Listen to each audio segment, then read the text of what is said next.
David Kessler, bonjour. Bonjour. Bienvenue dans le Buzz Média Orange Le Figaro. Alors, je rappelle, conseiller d'État, vous êtes un ancien du CNC, du CSA, mais aussi de France Télévisions.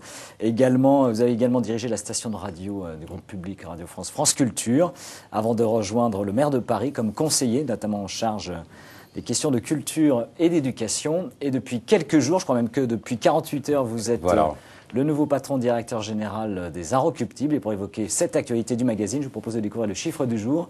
Plus 14,8%, c'est donc la progression de la diffusion France Pays hebdomadaire.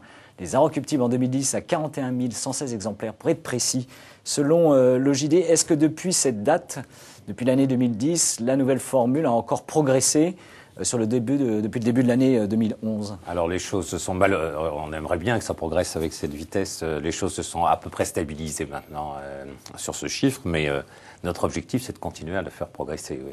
Est-ce que justement la perspective de la campagne des élections présidentielles, c'est plutôt un accélérateur pour les ventes du News Magazine? Je crois, oui. Je crois parce que c'est vrai qu'un des éléments majeurs de la nouvelle formule, c'est effectivement toute cette partie news.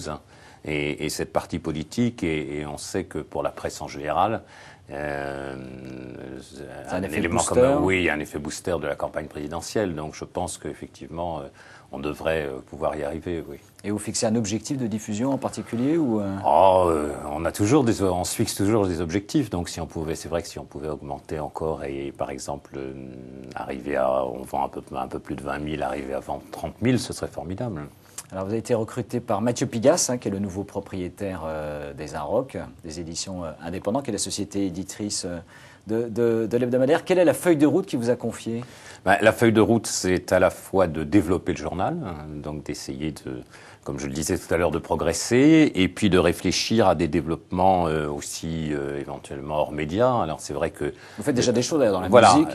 On fait des choses dans la musique. Avec la FNAC, vous avez annoncé, je crois, un accord il y a quelques jours. Un accord avec la FNAC, on a un développement hors médias qui est très satisfaisant en termes du site inroc.com. Donc, mais voilà, il faut essayer de développer tout ça. Et puis, par ailleurs, Mathieu Pigasse m'a demandé de prendre aussi la direction générale déléguée de sa société à lui pour réfléchir à d'autres développements, mais qui, eux, sont indépendants des Inroc. Et qui ne toucheraient pas la marque Les Inroc en particulier? Non, qui ne seront pas sur la marque Les Inroc, mais qui peuvent être des développements médias, hors médias, Internet. Alors, on pense notamment à Marc-Olivier Fogel, qui a annoncé son arrivée dans l'équipe de Mathieu Pigasse, et des projets en particulier avec lui? Alors on est en train de réfléchir avec lui au projet qu'on pourrait avoir effectivement pour la rentrée prochaine. Et donc plus sur des nouveaux médias et des médias audiovisuels? Voilà, là ce serait plutôt télévision évidemment, ce qui est son domaine, radio et éventuellement hors médias. Alors je reviens aux Inroc, à l'hebdomadaire cette fois, qui a été historiquement, on va dire, un hebdomadaire culturel, qui a été repositionné dans le cadre de la nouvelle formule sur un magazine d'actualité et de news magazine. Qu'est-ce qui vous différencie fondamentalement des autres grands news magazines français? D'abord, comme vous le dites, c'est l'histoire, je crois. C'est l'histoire des Inroc, c'est-à-dire que la partie culturelle reste une partie tout à fait dominante et les Inroc restent marqués. Il faut qu'ils le restent par cette force historique qui est à la fois un hebdomadaire de référence en matière musicale, aujourd'hui en matière de cinéma, de littérature. Donc ça, c'est un élément tout à fait essentiel. Et j'imagine qu'il y a une dimension politique qui vient s'ajouter. Alors à ça vient s'ajouter une dimension politique. Ça n'est un secret pour personne que les Inroc sont plutôt pas tout à fait comme le Figaro, mais voilà, plutôt à gauche. Et donc l'idée, c'est aussi que il y a un lien évidemment entre... L'idée, c'est pas d'avoir d'un côté des pages de gauche politiques et puis de l'autre côté des pages culturelles, mais qu'il y a un lien entre tout ça qui sont une certaine tradition, je dirais, de liberté dans l'analyse, de liberté dans le ton, dans le combat, dans un peu d'insolence, tout ce qui fait l'originalité de ce journal.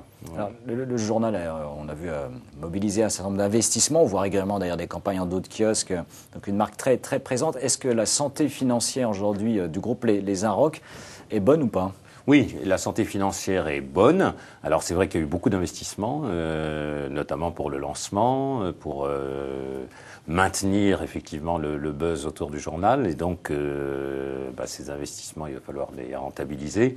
Mais globalement, le journal est dans une meilleure situation qu'il n'a pu l'être dans le passé. Oui. Il perd encore un peu d'argent ou pas? Il perd encore un peu d'argent, oui. Et les perspectives de l'année 2011, vous êtes toujours en période d'investissement on est encore en investissement sur l'année 2011 et la perspective, c'est l'équilibre sur l'année 2012.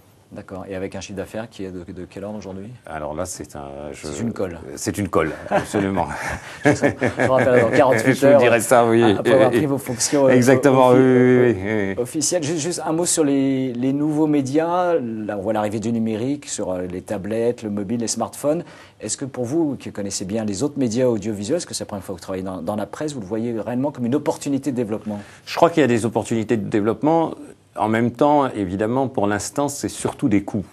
Il faut pas, je pense que... Enfin, des coûts de développement. Voilà, tout le monde le voit, je crois, dans la presse. C'est-à-dire, si on regarde, par exemple, les tablettes, tous les journaux, y compris nous-mêmes d'ailleurs, mais tous les journaux se sont lancés dans des applications pour tablettes. On sait qu'il y a eu un démarrage assez foudroyant et puis que depuis, ça stagne à des chiffres qui sont assez faibles. Donc, pour l'instant, c'est surtout des coûts. Ce qui est clair, ce qui est certain, me semble-t-il, et ça c'est vrai pour tous les médias, c'est qu'il faut absolument y être parce que il y aura des choses qui démarreront à un moment donné ou à un autre, et que si on n'est pas là quand ça démarrera, là c'est embêtant pour un titre.